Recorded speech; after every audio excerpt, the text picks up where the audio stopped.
Nakalagay sa mga balde at plastic drum ang mga bagong katay ng manok ng abutan ng mga tao ng National Meat Inspection Service, Quezon City Veterinary Department at CIDG sa pwestong ito sa isang palengke sa Novaliches, mag-alas 2 sa madaling araw kanina.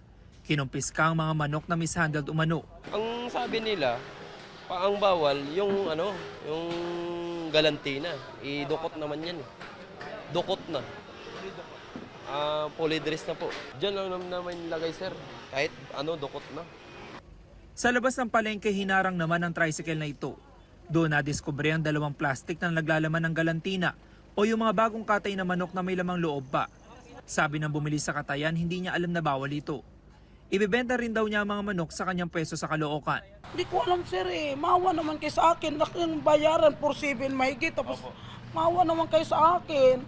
Hanap buhay ko po ito Hindi rin pinalampas ang isang lalaki na tulak-tulak pa ang cart kung saan nakalagay ang mga bagong katay na manok na may ulo at paapa o yung tinatawag na Valentino. Sinita maging ang truck na ito na may kargang mga buhay na manok na kakatayin pa lang sana. Hindi raw kasi otorisado ang truck para pagsakyan ng mga buhay na manok. Authorized po ba siya mag-transport ng live animals po? Hindi po. So wala po tong permit. Wala po. Bukod sa mga manok, 10 stalls din sa palengke ang nakumpiskahan ng mga mishandled frozen meat na nakatiwangwang lang sa halip na nasa chiller. Sa kabuuan, mahigit 1 tonelada ng mga manok at mishandled frozen meat ang nakumpiska ng mga otoridad. Inisyuhan ng notice of violation at confiscation receipt ang mga nagtitinda. Ito pong ating nahuli ngayon ay mga karne, particularly mga manok na hindi po dumaan sa masusing pagsusuri ng ating meat inspectors. Meron din po tayo nahuling frozen meat na mishandle.